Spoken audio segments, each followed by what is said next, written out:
Bismillahirrahmanirrahim. Assalamualaikum warahmatullahi wabarakatuh. Selamat pagi, siang, sore, malam anak-anakku semua kelas 12. Alhamdulillah pada tahun pelajaran ini kita bertemu kembali. Di tahun ini Bu Tantri nanti akan mengampu di kelas 12 MIPA 1, 2, 3, dan 4. Pertemuan pertama di sini Bu Tantri menyampaikan terlebih dahulu mengenai kontrak belajar fisika. Oke, nanti untuk tahun ini kita menggunakan Learning Management System dengan menggunakan aplikasi Camilo. Kalian sudah bisa masuk di aplikasi ini menggunakan alamat edusmandan.com. Bu Tantri sampaikan untuk materi semester GASA ada 6 KD. Yang pertama, bab pertama mengenai arus listrik searah, kemudian KD yang kedua mengenai gejala listrik statis, KD yang ketiga mengenai medan magnet, KD yang keempat mengenai induksi elektromagnet, KD yang kelima mengenai arus listrik bolak-balik, dan KD yang keenam mengenai radiasi elektromagnetik.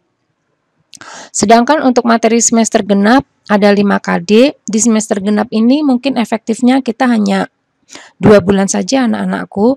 Karena di bulan April nanti insya Allah sudah pelaksanaan ujian, walaupun nanti kita tidak ada ujian nasional, tapi masih ada ujian sekolah.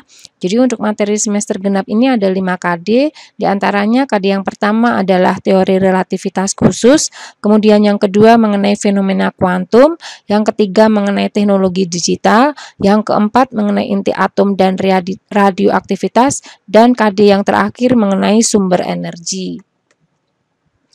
Terus Bu Tantri sampaikan untuk aturan dan ketentuan belajar fisika dengan pengampu Bu Tantri, kalian tetap menyediakan buku, jadi sesuai dengan seperti dulu di kelas 10, kalian sediakan 20 buku, yang satu untuk buku catatan dan satu untuk tugas. Jadi walaupun kita pembelajaran jaring, kalian juga harus mencatat materi-materi yang disampaikan oleh Bu Tantri di buku catatan, sehingga kalian punya dokumen mengenai pelaksanaan pembelajaran. Kemudian, selama mengikuti pembelajaran daring, catat materi yang disampaikan di buku catatan.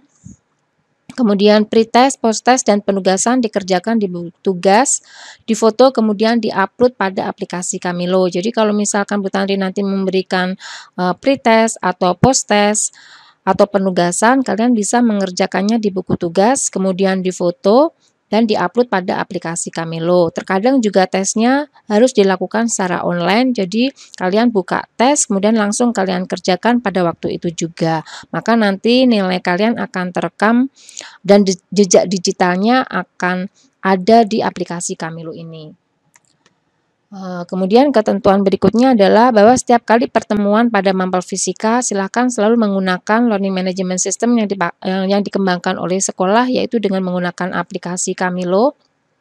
Kemudian setelah itu kalian buka kelas dan mapel kalian. Setelah mapel fisika terbuka, kemudian kalian buka learning pad dan aktifkan materi sesuai urutan. Jadi kalian buka menu-menunya dari urutan yang paling atas ke bawah dan seterusnya. Jika ada penugasan, kerjakan di buku tugas kemudian diupload. Jika ada tes, kerjakan secara online. Kalau tes itu harus dikerjakan secara online. Kemudian peraturan siswa dalam mengikuti PJJ.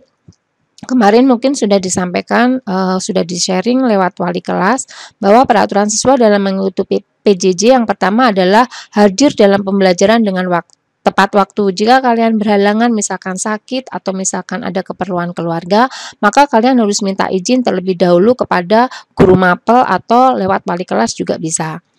Kemudian kalian harus fokus dan hindari hal-hal yang mengganggu pembelajaran.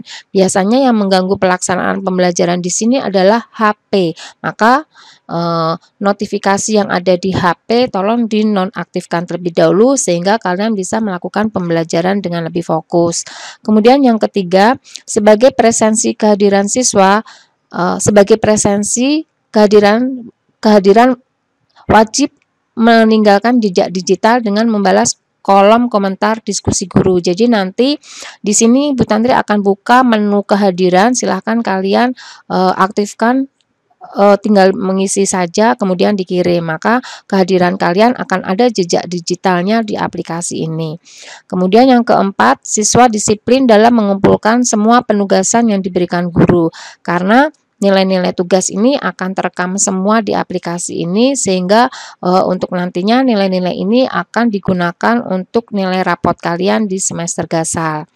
Kemudian siswa yang melanggar peraturan, misalnya kalian tidak datang tepat waktu atau tidak melaksanakan pembelajaran daring, maka kalian akan ada peringatan dari guru mapel lewat wali kelas.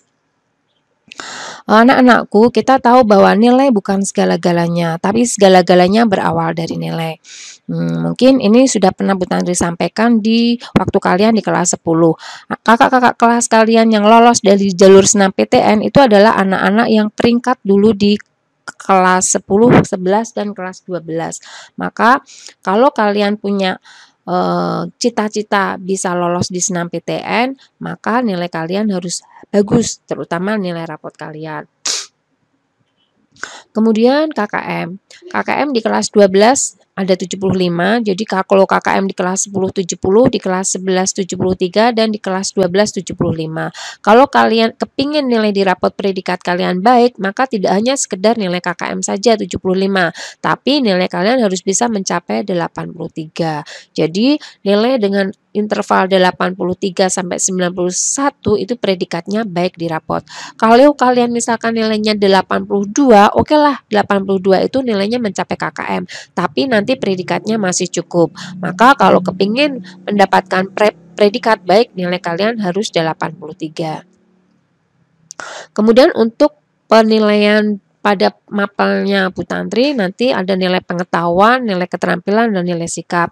Nilai pengetahuan meliputi nilai pretest dan posttest, kemudian ada penugasan, ada ulangan harian, kemudian termasuk di dalamnya penilaian tengah semester dan penilaian akhir semester. Sedangkan nilai keterampilan meliputi nilai praktikum, unjuk kerja, dan proyek.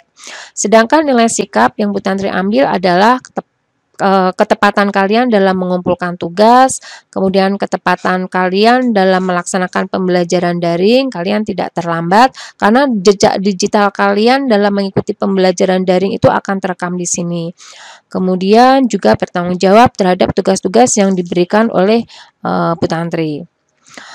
Demikian anak-anakku untuk kontrak belajar selama pembelajaran fisika. Semoga kita dimudahkan dalam belajar selama pandemi COVID-19 ini. Kalian semua di rumah, stay at home, selalu diberikan kesehatan dan keberkahan dari Allah SWT, dan semoga kita dimudahkan dalam segala hal. Terima kasih. Wassalamualaikum warahmatullahi wabarakatuh.